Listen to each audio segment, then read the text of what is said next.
উত্তরা আধুনিক medical college ও হাসপাতালে অনাকাঙ্ক্ষিত ঘটনায় জনমনে প্রশ্ন। গত ৩০ মার্চ রাজধানীর উত্তরা মেডিকেল কলেজ ও হাসপাতালে এক রোগীকে কেন্দ্র করে অনাকাঙ্ক্ষিত ঘটনার সৃষ্টি হয়। বিভিন্ন প্রিন্ট ও ইলেকট্রনিক মিডিয়া ঘটনার সত্যতা যাচাই না করে একতরফা প্রচার করে, যা সংবাদপত্রের নীতিমালা বহির্ভূত। উল্লিখিত বিষয়টিতে মনক্ষুণ্ণ ডাক্তার আহসান মোহাম্মদ হাফিজ এটিভির একান্ত সাক্ষাৎকারে যা বললেন। আসসালামু আলাইকুম। আমি doctor Ahsan Mohammad Hafeez, associate professor এবং বিভাগীয় প্রধান হিসেবে উত্তরা আধুনিক মেডিকেল কলেজ হসপিটালে কর্মরত আছি। ধন্যবাদ এটিভি সংবাদকে আমার কথাগুলা শোনার জন্য এবং আমাকে সুযোগ করে দেওয়ার জন্য। গত 30/3/2026 ইংরেজিতে উত্তরা আধুনিক মেডিকেল কলেজ হসপিটালে একটি অনাকাঙ্ক্ষিত ঘটনার সৃষ্টি হয়েছিল। একজন রোগী জাহানারা বেগম নামে এক পেশেন্ট মারা যাওয়ার পরে এই রোগী উত্তরায়তে অন্য একটি হাসপাতালে প্রাইভেট ক্লিনিকে চিকিৎসারত ছিল। সেখান থেকে আমাদের হাসপাতালে অত্যন্ত জটিল পরিস্থিতিতে আসেন এবং এসে আইসিইউতে ভর্তি হন।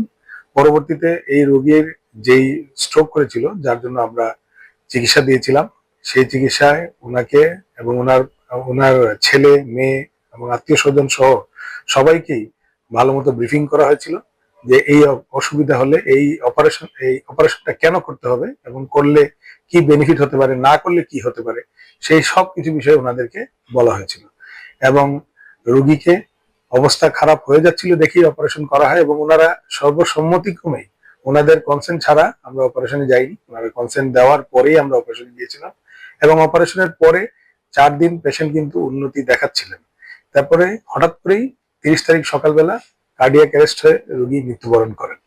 কিন্তু তার আগ পর্যন্ত রোগীর চিকিৎসার ক্ষেত্রে কোনো ধরনের কোনো গাফিলতি হয়নি এবং তার রোগীর চিকিৎসা সম্পূর্ণ টেক্সট বুক মেনেই করা হচ্ছিল এবং এতে রোগীর আত্মীয় স্বজন সহ রোগীর ছেলে, মেয়ে সবাই অনেক সন্তুষ্টি প্রকাশ করেছিলেন।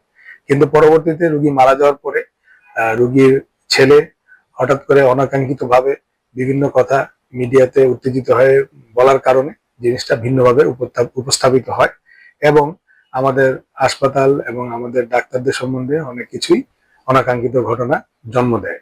তো আমার অনুরোধ থাকবে, পরবর্তীতে এই ধরনের কোনো নিউজ করার আগে আপনাদের সাংবাদিক ভাইরা একটু দুই পক্ষের কথা শুনে যদি নিউজটা করেন, তাহলে সবাই আমরা উপকৃত হব এবং রোগীরাও সঠিক চিকিৎসা পাবে।